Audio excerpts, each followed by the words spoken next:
Hello, and welcome to the Crisis Point podcast. I'm Eric Sammons, your host and the editor-in-chief of Crisis Magazine. Before I get started on this, the last podcast of 2021, assuming there's not some big news that breaks, if Pope Francis passes away or something like that this week, I don't plan on having more podcasts this year. But before we get started on that, I just remind people to like and subscribe wherever you might watch or listen to this podcast. We're on a lot of different places now. We're streaming on YouTube, on Odyssey, Facebook, Twitter, and Float. Although I think the Float isn't working. I'm not 100% sure about that. I got to work on that one. But definitely on YouTube, Odyssey, Facebook, and Twitter.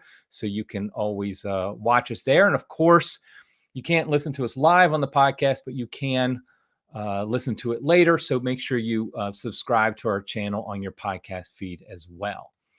Okay, so let's get started. First of all, I just titled this "A Year in Review." I wanted to talk about what happened this year, and particularly what I wanted to focus on a little bit was Crisis Magazine. What we did, what were our most popular articles. I find people are always interested in that.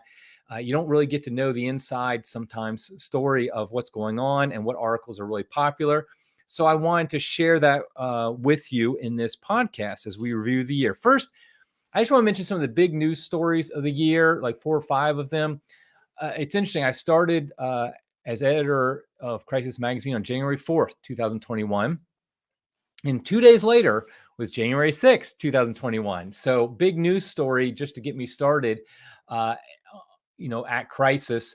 And my honest opinion of January 6th is that it is full of sound and fury, signifying nothing. I really just don't. I have a hard time accepting the idea that January 6th is some big deal. I know there are liberals who act like it was the end of the republic. They act like it was an insurrection on the level of the Russian Revolution. But to me, it just wasn't that big a deal. I mean, yeah, it was stupid. It was mostly just a completely valid and no problem rally that likely they people can have, because that's kind of what our country is about, is being able to do stuff like that. But the break, going into the Capitol, I think there's a lot of questions about that, how they were allowed in and everything. But ultimately, nothing happened. I mean, yes, I do know a couple of people died, and that's always tragic, but people die every day in various things. And I just felt like it wasn't an insurrection. It was almost like a college prank. You have the guy in the Viking outfit on the Capitol and things like that, but it wasn't a big deal. But it was a huge news story. So I think that was one of the big news stories, because I do think it's impacted the country in a lot of ways. Second news story, of course, it's going in kind of chronological order. There's Biden. Biden becoming president, being inaugurated as president. And particularly for Crisis readers, I know one of the big deals about that is the fact that he proclaims to be Catholic. He goes to Mass regularly, and he receives communion. And we've had a number of articles on this. One of them actually made our top 10, but we've had a number of articles on this issue. And honestly, the bishops, we've seen this multiple times. They just punted on this issue. They decide, no, we're not going to deal with this. We're going to allow pro-abortion politicians to receive communion without any problem. And in fact, if a priest thinks about not doing that, we're going to punish him instead of the person receiving communion unworthily. So that's a big issue. That's a big story. Of course, Biden being president just in general is a big story. But I think from a Catholic perspective, having somebody who is 100% pro-abortion, never saw an abortion he didn't love, and proclaims to be Catholic as the president is, of course, scandalous, because nothing's being done. We actually just ran an article, was it today? I think it was today or yesterday, at Crisis about St. Ignatius of Constantinople, a somewhat unknown saint. He was a patriarch of Constantinople in the 9th century, I think it was, and he stood up to the emperor. And he did not allow the emperor to receive communion because he was not living as a Catholic. And so he's an example for us. And so I think that's another big story. Of course, one of the big stories has to be the COVID, the whole COVID issue. Not that COVID itself. I mean, obviously, as a virus, it has caused a lot of harm. A lot of people have gotten it. at this point, I think almost most of us have gotten it. Some people have died from it. And I think there's some arguments to be made that a lot of those people didn't have to die if there had been more focus on treatment beforehand. I listened to the podcast. What's the guy's name? Dr. Peter McCullough, I think it is, on Joe Rogan. And he makes a convincing argument in my mind. I'm not a medical doctor, and it's like you're competing doctors here. But he makes a convincing argument in my mind that a lot of the deaths that came with people with COVID that actually were due to COVID could have been prevented if we had done more. Instead of just focus solely on a vaccine, we'd focus more on treatment of people when they first have symptoms. And so that's a big story, though. The story with COVID, though, isn't the virus as much as the response to the virus. The lockdowns, the mask mandates, the now vaccine mandates, the pushing the vaccine, all of this has become the most important thing in our world today, and it's dominating everything. We ran an article about a week ago saying that by somebody who just said kind of COVID is over. And we had a number of people who were upset about this because they're like, well, people are still dying from it. I know people are still dying from it. However, I would say COVID as an event should be over, meaning that those who having it control every aspect of our lives, that needs to be done with. It needs to be treated like the flu or something, another, just something that happens in our society. People get sick and die from it. You take reasonable measures and things of that nature, but you don't end the world as we know it because of this virus.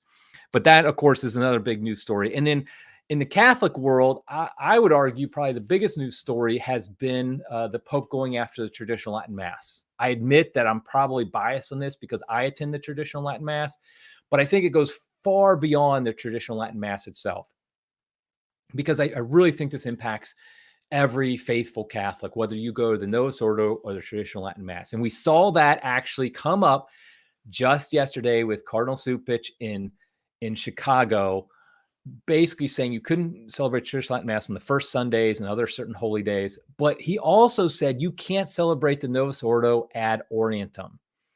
And I think this is one of the main things against this whole idea of a reform of the reform, a reverent, we'll just have a reverent Novus Ordo and everything will be fine.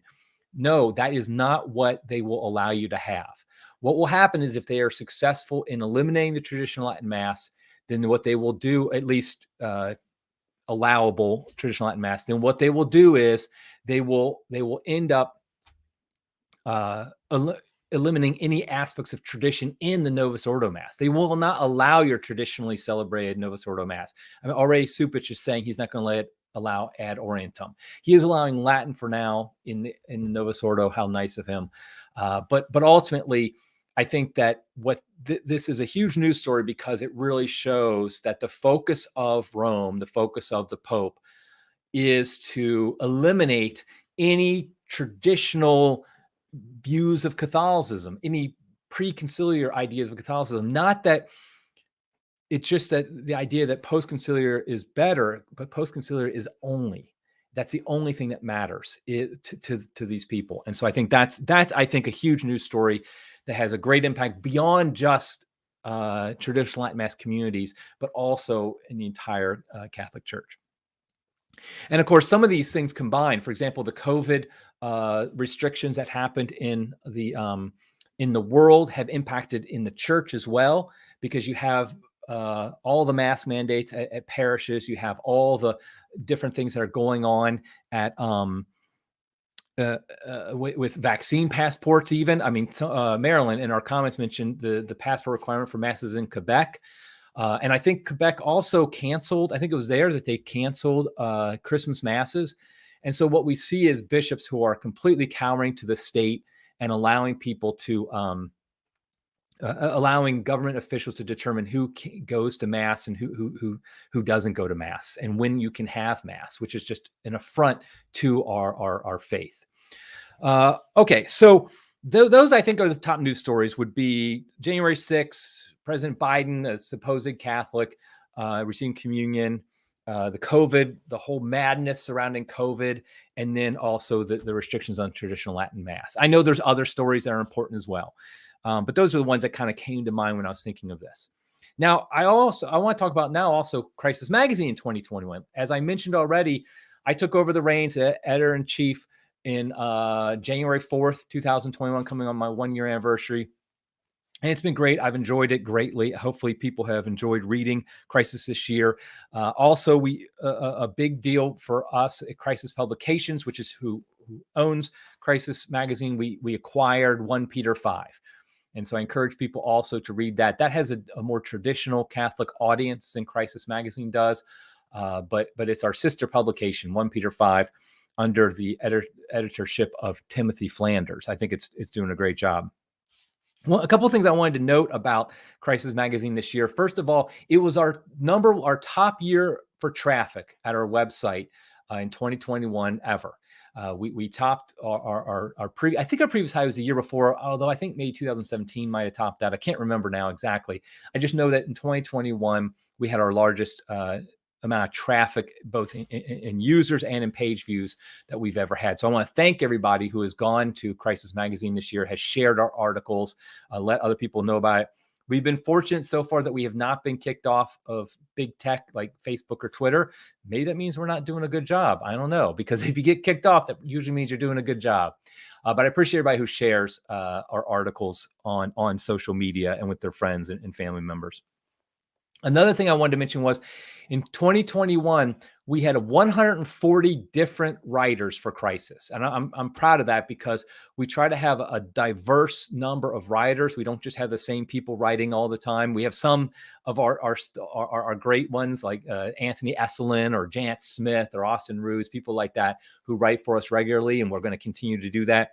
But we had 150 different people write for us. And so I really appreciate that. And if anybody's interested in writing for us, we're always open. Just send a submission to submissions@crisismagazine.com. We'll be happy to look at it and consider it. If you're a good writer with a strong views of what's going on in the church and the world, we're happy to hear from you. So like I said, we have 140 different writers. A lot, I don't know how many, I forgot to look. A decent percentage of those were brand new to Crisis this year. Like, I think I wouldn't be surprised if we had maybe 40 or 50 of those were brand new to Crisis that we just added to the team this year. So I'm really happy about that. Now, let me get some of the details of how we did, like what was most popular. First, what I want to do is cover the 5 most popular podcasts that we had this year. We started up the podcast. We had a podcast before I got on, but it kind of died out. So we rebooted it in February, and we had Dr. Scott Hahn come on in February, and we rebooted it. And from the beginning, we streamed it live on, not live, but we streamed it on YouTube, as well as on audio on podcasts. And then in November, we added a bunch of other places, like I said, Odyssey, Facebook, Twitter, where we also go. But I think it was a good year. We have almost, I think it's like 3,800 subscribers on YouTube, and subscribers in other places as well. And so I appreciate that. And what were the most popular podcasts? I'm going to go through this in backwards order. The top 5 podcasts. Let me find this. Okay. So number 5, the 5th most popular podcast of the year was Why is Traditional Catholicism Booming? With Dr. Peter Kwasniewski. This was done back in March. And this was before, of course, Traditionis Custodes came out in July. And this was when everybody was talking about the fact that the traditional at Mass is really booming. And we talked about this with Dr. Kwasniewski, who is a writer for us. He's a writer for 1 Peter 5. He writes for Crisis Publications. And he's written books for us.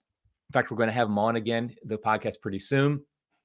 And we were basically just discussing. Now, I know my own experience, there's a lot of reasons, but I do think COVID was kind of the straw that broke the camel's back, the restrictions. I know a lot of people who stopped going to their Novus Ordo parish because they had such strong restrictions on wearing masks and other things, social distancing, receiving communion on the tongue, things like that they weren't allowing.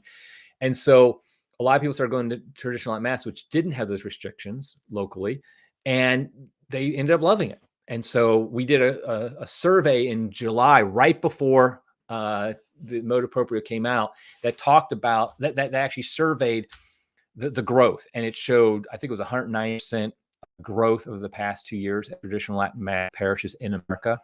So that's our that was our 5th most popular podcast, was Why is Traditional Catholicism Booming? Okay, our 4th most popular is Confessions of a Lefeverist with Kennedy Hall. And this is a fun one. And then we got in a little trouble for this one because people didn't like us using the term Lefeverist. And that is, for those who don't know, somebody who attends the Society of St. Pius X and has an affinity for Archbishop Lefebvre, who founded that society. And so Kennedy Hall, who's one of our most popular writers here and at 1 Peter 5, but especially here at Crisis, I interviewed him, and I just wanted to talk to him. What's it like to go to a Society of St. Pius X chapel? And he talked about it, and it was a great conversation, and a lot of people really enjoyed that podcast. I was a little surprised because I thought that maybe this, talking about the society it's kind of a small group of people that most people wouldn't really care. But like I said, it was our fourth most popular podcast. Okay, our third most popular is the Bishop Crisis with Dr. Janet Smith. This was one of our first podcasts, and this basically was just Dr. Smith just laying on the bishops and what they're not doing and doing wrongly. And so I know people are tired sometimes of bishop bashing, but Dr. Smith has a lot of respect in the Catholic world, and it's well-deserved. And so when she speaks out like this, I think people want to listen, want to hear what she has to say. And so that was a very popular podcast, third most popular. Our second most popular was back in October, A Catholic in a Time of Crisis with Bishop Athanasius Schneider. This was great for me because I got to do this in person. I was with him in New Hampshire, and I interviewed him one-on-one. And he talked about the whole COVID madness. He talked about the restrictions on the Latin Mass. We talked about a number of things. And I just personally, I just say it outright, he's my favorite bishop. I think he's got just a great way of looking at the world and at the church. He has a very calm, saintly, holy demeanor about him. And I think we can learn a lot by following his example and his words. And so I think, and also it was on that podcast that he inspired me to start up the Holy Faith Foundation, which helps people give temporary financial assistance to people who've lost their job due to vaccine mandates. He suggested it. It was his idea completely. He said, what we need is a foundation that will help those who lose their job because of the vaccine mandates. And so we started that up back in November, about a month after this came out. And we've donated over $68,000, actually $68,000 exactly at this point, $68,000 to different Catholic families to help them temporarily. So that was in that interview right there. And that was the second most popular podcast that we had this year. Okay, so in the number one, should I have a drum roll or something like that? I don't know if you can hear this, but the drum roll of the most popular podcast of the year. And since we're on YouTube, this should not be a surprise who I was interviewing. That's right, Taylor Marshall. The Crisis in the Church and How to Respond with Taylor Marshall. We did this back in May. I've been on Taylor's show a number of times, and I always have a good time there. And so this time we reversed roles a little bit. It was a little bit weird actually having him on my show since I've been on his show a number of times, switching it up like that. But Taylor is a beast on YouTube. And so if you put him on your show, it's going to get a ton of traffic. And that's where because these, by the way, are traffic I got from this for both YouTube and on the audio podcast. But because he gets so much on the on YouTube, it just was ridiculous. Actually, our most popular podcasts on audio, not YouTube, are actually Scott Hahn ones, which didn't make the top 5 here because they don't get enough traffic on YouTube. But on our podcast, they were definitely our most popular, were the 2 we had Dr. Scott Hahn on. But Taylor and I had a great time just talking about in general the crisis and how we can deal with it. I thought it was an enjoyable show. But that was our most popular podcast of 2021. I'm looking forward to next year and doing the podcast. We have some good things in plan for the podcast for next year, making a few changes to it, but I think it's going to be exciting. So that's the top 5 podcasts. Now let's talk about the top 10 articles. Now we publish at least 10 articles every single week at Crisis, and often more if we do on Saturday, 1 or 2 on Saturday. So if you think there's 50 weeks times 10, over 500, then another. Yeah. So we have a lot of articles on podcasts, on Crisis Magazine, over 500 in a year. And these are the 10 most popular. Now, I gauge this by traffic, by people who went to it, not by shares or likes or anything like that, but the number of people who actually viewed page views at the website. And so these are the 10 most popular ones that we had. The number 10, again, should I have a drum roll or something? The Devil in Facebook by Paul Kingor. This was published back in February. And I'm going to, by the way, I'm going to have links to all these in the show notes. I haven't put them up yet because I didn't want to spoil the top 10. I'm going to put these in the show notes, links to all of them, so you can go back and read them. This was right in February, early February. So if you remember, January is when big tech really went into its censorship purge of all dissident voices. And, after January 6th and all that. And so Paul was he's a writer for Tan Books. He's written a book for Tan Books. And he's basically had some of his ads. Tan has had some of their ads that were blocked by Facebook. And so this was just an example of this happening. It also even had the example of, I think it was, they had an ad for the Stations of the Cross, a Station of the Cross book that was blocked. And it was said because it was shocking, sensational, inflammatory, or excessively violent content. Well, yes, the crucifixion is shocking, sensationalistic, well, maybe not that, inflammatory and excessively violent, but it's also the reality of what we believe. And so this was our number 10 article. I think a lot of people were very interested in this idea of big tech. This was a big story time. By the way, I found that the most popular articles, typically they are, timing is a big thing. The author is sometimes a big deal, not as much as you might think, but really timing and how much people are thinking about it at the time. And that's what causes it to be popular. That was our number 10 most popular article. The 9th most popular article was actually written by me, The Beiging of Bishop Barron. And this one was because Bishop Barron, this was written back in March. Bishop Barron, whom I think we all know, he had written some inflammatory remarks about traditional Catholics. And I basically argued that he doesn't understand the traditional Catholic movement. He does not understand why people go to traditional Catholicism and what makes up the traditional Catholic movement. I think he still has this idea of, like, from the 1990s, that it's just a small group of people who are angry and bitter and things like that. But instead, it's really young people doing what he's claimed he wants, which is stop beiging, having a beige Catholicism. That's his term. That's where the title came from. This idea that we have this beige Catholicism that doesn't really proclaim the gospel, isn't really hardcore. And I'm like, that's what traditional Catholics, that's why they're going to the traditional Latin Mass. And I think Bishop Barron missed that point. And I think a lot of people agreed with me because this, like I said, is the most popular articles. The 9th most popular article we had this year was this, The Beiging of Bishop Barron. Okay, so the number 8 most popular, let's move right along. Number 8 most popular article is Joe Biden Eats and Drinks His Own Spiritual Death by Austin Ruse. If you look at the date, if you're watching, you can see it. If you're not, I have to tell you. The date of this is January 21st, 2021, i.e. the day after his, I think it was the day after his inauguration or day before. I can't remember, right? Or maybe the day of his inauguration.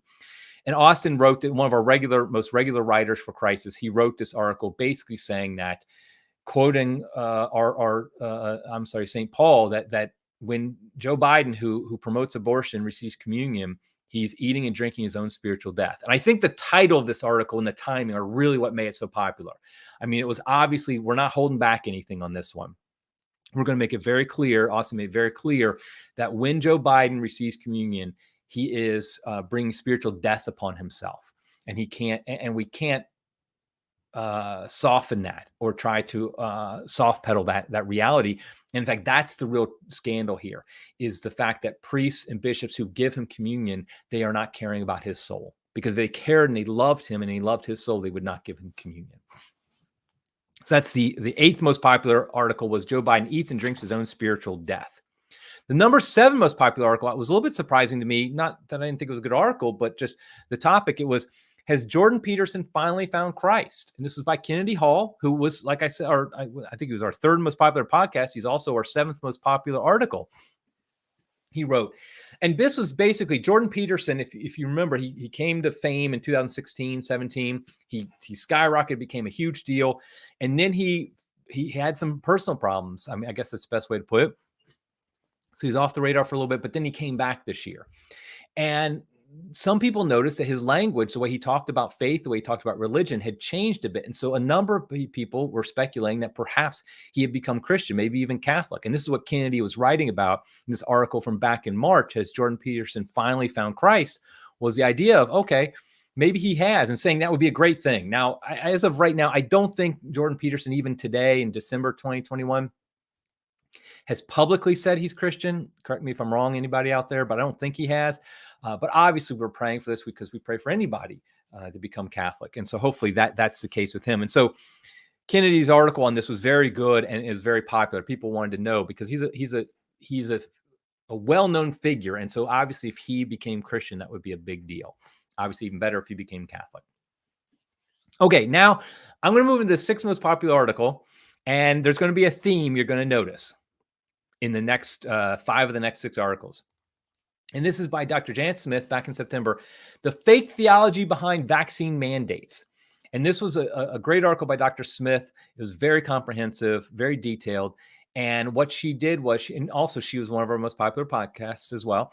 But she basically detailed the arguments Catholics were making. I think National Catholic Reporter, so not actually Catholics, were making arguments for vaccine mandates from a Catholic perspective. And even though the Vatican themselves, who are very pro-vaccine, have said that you can't mandate it, a lot of people are saying that it was within Catholic moral theology to mandate the vaccine. Well, Dr. Smith, who is one of the premier Catholic moral theologians today, one of our best, if not the best Catholic moral theologian we have today, she took that apart. She just decimated that argument and said, no, you cannot have vaccine mandates, morally speaking. That there's no moral case for vaccine mandates. In fact, it would be immoral to impose vaccine mandates. And so she goes through and just obliterates it. And this is a great article that just obliterates the idea that vaccine mandates are moral from a Catholic perspective. This is back in September when vaccine mandates were really kicking into high gear. So you can see why this would be a popular article. Okay, so now we're in the top 5 articles. Okay, number 5, resisting abortion-tainted vaccines and the culture of death. Do you see a theme here? Again, we're back to vaccines, the COVID vaccines. And here, Bishop Athanasius Schneider, back in April, wrote a very strong article arguing that taking the vaccine is immoral. Taking the abortion-tainted vaccines is immoral, period, full stop, end of story. And this is not the view of lots of people. In fact, Dr. Janet Smith, she does allow that they can be taken in certain situations. They can never be forced, but they can be taken. A lot of people take that. Bishop Schneider says, no, they cannot be taken. It would be immoral to take them. And you should read his arguments here in this article from April. And this is, like I said, our 5th most popular article. And also his article that he wrote another article similar to this right before I started in December of 2020. That was also very popular. And I think at Crisis, we want to run multiple points of view that within the Catholic spectrum, so to speak. We're not going to let heretics run wild or anything like that, but we are allowing debate. So the fact that Bishop Schneider thinks that vaccines are these abortion-tainted vaccines are always and everywhere immoral, but Dr. Smith would not think that. We're going to run both of them. We're going to allow for that debate and discussion, because I think that's very important that we talk about it and have those debates within there. Okay, so that was our 5th most popular article, was Resisting Abortion-Tainted Vaccines and the Culture of Death by Bishop Athanasius Schneider. Okay, number 4. Okay, I'm going to smile at number 4. You'll see why. Stop pretending the COVID jab is morally equivalent to other meds. The reason I'm smiling is because the author is Suzanne Sammons. And for those who don't know, it should be clear that is my wife. I was a little bit uncomfortable when I first started at Crisis. Now, my wife has written for Crisis before I became the editor on her own merits. She's written for 1 Peter 5 as well on her own merits. And so when she wanted to write something for Crisis, I was a little bit unsure, like, was that going to look like favoritism? Should I do that? But I'm like, well, she's written for us for Crisis before. She can stand on her merits. And sure enough, she wrote the 4th most popular, put it on the screen, the 4th most popular article of the entire year for Crisis magazine. And in this, what she does is, there's a certain priest who some people don't want to name, but I will, Father Matthew Schneider, LC, who has been a cheerleader for these abortion-tainted vaccines. I mean, he's basically pushing them as much as he can. He's like a used car salesman, just pushing it back and forth anywhere he can. And one of the arguments he made was, back in, I think, January, was that basically every medicine is tainted with abortion somehow. And so we should just throw up our hands and just say, okay, since they're all tainted by abortion, we're not going to care, and we're just going to take them all anyway. Well, my wife was not happy with that, and so she wrote this article basically showing, in this article, there's a lot of problems with Schneider's arguments. In fact, my wife has another article, I think, in the works that she's going to decimate some more of his arguments. But basically, he was claiming things like Tylenol and ibuprofen and these common medications are also tainted by abortion. And so what my wife did in this article, she tore that apart and just said, no, that's not how it works. That for example, Tylenol, for example, was invented before the abortions took place, that this could happen. And so obviously it's not tainted in the same way. And in fact, it's not tainted really. And so she describes that. And this was very popular, this article. It was shared far and wide. It might have been our most shared article. But yes, we got a lot of traffic on this one. And I think it's good, because I think what it did was I heard from a lot of people who said they were very disturbed by Father Schneider's article, where he talks about that basically everything is tainted by abortion, so we can take anything. And they're very disturbed by that, but they didn't know why. They couldn't put their finger on it. And so what Suzanne's article did was it put the finger on it, so to speak, and showed that, no, it's not true that Tylenol and these other common medications are tainted with abortion the same way that the COVID vaccines are. Typically, just a real brief, in case you're not sure what I mean by that, often what happens is that an existing medication, they will test it later for other uses using abortion-tainted means, and that's awful, and that we should condemn that, and we should work against that. But that's not the same as something coming to existence because of testing or development using aborted fetal cells, which is what the COVID vaccines do. So this was our fourth most popular article in Crisis this year. Was this okay? Now let's go to number three. Number three. This is, by the way, number three is The Tale of Two Father Jameses by Father Dwight Longenecker back in May, about Father James Altman and Father James Martin. This was 5 of our top 6 most popular articles were about the COVID vaccine. I'm giving a little spoiler of the top 2, but the COVID vaccine. And this was the only one that wasn't, because this was at the height of the Father James Altman phenomenon. I'm not trying to dismiss that or try to denigrate him in any way. I'm just saying this is when everybody was talking about Father Altman. And this is right after his bishop disciplined him. And Father Longenecker, he basically wrote an article saying that he's comparing the treatment by the Church of Father James Altman with the treatment by the Church of Father James Martin, and showing how hypocritical it is that church officials are very quick to condemn Father Altman, but they will allow Father Martin to go on and do all his heretical stuff with no problems. And so I really feel like this was an important article, and I'm glad Father Longenecker wrote it. And this was, like I said, our third most popular article, because it really, I think it touched upon a major problem in the church, and that's the focus of our leaders and what they focus on. They're focused on, like I said in one article, they're focused more on COVID protocols than they are liturgical protocols. They're focused more on the problems of Father James Altman than they are on the problems of Father James Martin.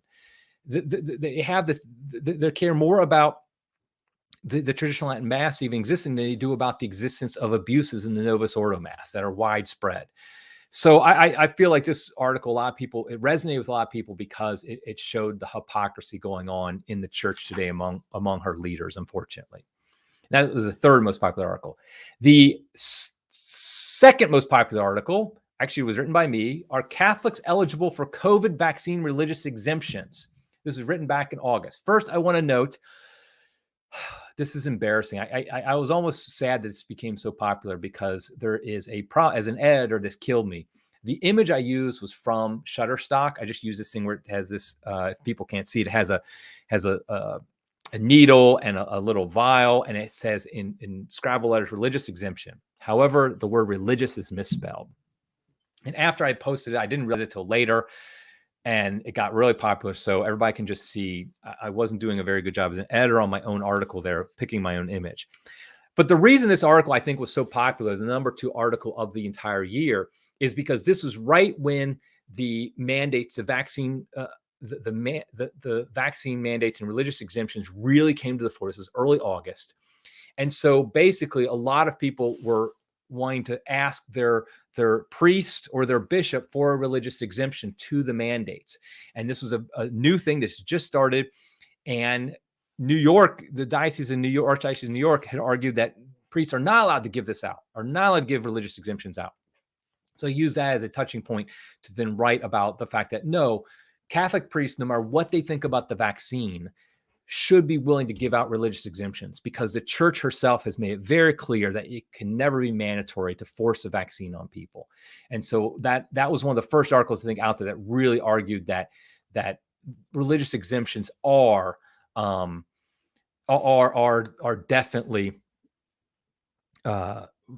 viable for Catholics. Now, I even said at the time, I think that I don't think that religious vaccines, religious exemptions are a permanent solution. I actually think that they're just a temporary solution. We're already seeing that because some companies are rejecting religious exemptions now, and instead are just saying that you have to get the vaccine. So, but I do think it was important to establish that point, and we did that back in August, that yes, Catholics should be given religious exemptions for the vaccine, because the church teaches very clear that you cannot be forced to get the vaccine. It doesn't matter if the Pope likes the vaccine or thinks that people should get it. He can't say that people have to get it, and that's the big point that we're making there. So that was the second most popular article of the year, was that one by me on Catholic eligibility for COVID religious exemptions. Okay, so now the number one most popular article, and this was not even close. This one blew away my article, which was number 2, blew away everything else. This was shared far and wide. This was definitely very popular, and you should know what the topic is. Yes, it is Catholic Conscience and the COVID-19 Vaccine by Anna Maria Cardinali. I hope I pronounced your name right, Anna Maria Cardinali. I think the reason this was so popular is for 2 reasons. One is because of the timing. If you note this was published January 19th, 2021. The COVID vaccine had only been out for a month. It wasn't even available to most people. For example, my age group couldn't even get it until I think 2 months later, and younger people even longer than that. And so this was like a shot across the bow in my mind that Anna Maria gave us with this article, because that's the first reason, the timing. People were like, this is new. What should we think about this? We know it's tainted by abortion. What should we think? But you know what else I think is what made it so popular is she details in there very closely with direct language what it means when we say something is abortion tainted. I think, unfortunately, terms that are used a lot, like abortion tainted, I think that's probably the best term, but even it can desensitize our conscience to what's actually going on.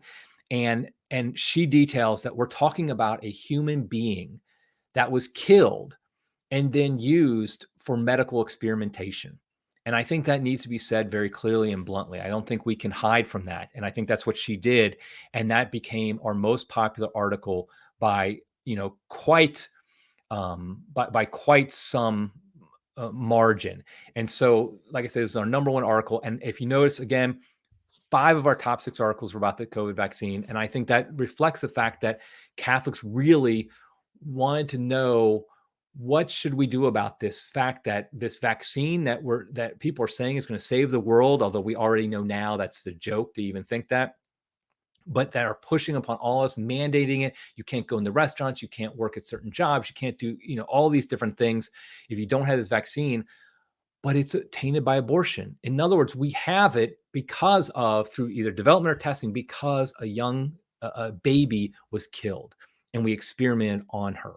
And I think that is a tragedy. And I think we have to always remember that. And so Catholics really wanted to talk about that, really wanted to understand this issue a lot more. And so that's our top 10. Like I said, I'll put links in the show notes. Like I said, 5 of our top 10, 5 of our top 6 were on the COVID vaccine. We had a couple other good articles as well there. We also had a lot of great articles that did very well, but might not have cracked the top 10. With over 500 articles, it's hard to crack the top 10. Before I'm kind of going long, but that's okay. It's the last podcast of the year. I'll go long this time. I also want to make a couple quick predictions for 2022. And I think this is where we get to laugh at me in a year, because anybody who makes predictions knows they never come true. Something always different. Like I said, somewhere else, if you try to make a prediction of what 2020 would have been like at the beginning of 2020, you've been so far wrong. And so it's very difficult to make these predictions. So we'll go ahead and do that anyway. I think one thing that we're hearing more and more, and I think it's just a reality, is I think there's a decent chance that Pope Francis will not live to see the end of 2022. There's rumors that are very coming from a lot of directions that he has cancer and that he doesn't have much longer to live. Now, I personally don't always take stock in these rumors. Might be true, might not be. But here's the thing: an 85-year-old man, most 85-year-old men alive today, or at least a lot of them, won't see the end of 2022. It just that's the reality at that age. And so what could happen if the Pope dies next year? I think we're going to just have a conclave craziness. I mean, it's going to be crazy, because I personally think that the Cardinals, maybe it's just wishful thinking, I personally think the Cardinals do not want another revolutionary to follow Pope Francis immediately. I think they want a time to pause and kind of take their breath instead of the revolutionary we have now in the papal office. So, but we'll see. So I think that's a big story. I think also the same thing is true about Biden. I think there's a decent chance Biden doesn't survive 2022. I mean, he's not in good health either, I don't think, no matter what the Pravda-like messaging that the White House gives. And so that could be a situation. I mean, I think they'll pull a weekend at Bernie's on him as long as they can. But if he passes away this year and Kamala is put in charge, oh my gosh, I don't know what that means. So I think that's that's also a possibility. But I think the big story of 2022 will almost definitely be COVID still, because we haven't gotten our fill of it yet. I guess I'm just an optimist. I think though, the pushback has begun, and I think the pushback will continue in 2022. I think that the lies that have been told to us over and over again, like the lie, if you get the vaccine, you can't get the virus. Remember, we were told that initially. The lie that, okay, if you just get two shots and you'll be fully vaccinated. Now you need the booster, and then you need another one. The lie that if people get vaccinated, they don't have to wear a mask. All these things, people are tired of them. So even people who got vaccinated, I think they're starting to see that, wait a second, this isn't really helping any. Things have not changed in society, even if we get vaccinated. So I think that, I think that I'm hopeful that in 2022, we'll see a pushback, a stronger pushback, where people will finally just start saying, forget it. I'm not abiding by these stupid rules and regulations. We're just going to go do what we need to do, in our lives. And we're going to treat COVID like it should have been treated from the beginning, which is just a serious flu, but nothing more. And so hopefully that's going to happen. Okay, so to wrap it up, let me just state that I'm excited about 2022 for Crisis. I think we're going to have a good year. Hopefully we'll have our best year ever. After this year was our best year ever. Our hope is, my hope, and I'm saying this publicly so you can hold me to it, I really hope we redesign the website this year. The website was first created in 2014, almost 8 years ago now, in which time it was a very good website, but it is dated. We can't do a lot of things we want to do. So hopefully we have a redesigned website this year. We're going to have a new setup, I think, soon with the podcast. I won't tell you more about that. We're hoping to maybe do some more news rather than just commentary at the site. But all these things we're hoping to, and this and more, we're hoping to add to the podcast. To Crisis Magazine, our offerings this year. I hope you'll stay with us, and I hope we can work together through the crisis that's occurring in the church and in the world. And let's pray for each other. Please pray for Crisis Magazine. We won't turn down donations either. Go to crisismagazine.com/donate, or, oh my gosh, I can't remember the URL. Go to crisismagazine.com and click on the donate link. How about that? Donate if you can, but even if you can't, please pray for us. And just know that at Crisis, we're praying for our readers. And we really hope that we all make it to heaven. I mean, because that's really what it's all about. So until next time, until next year, God love you.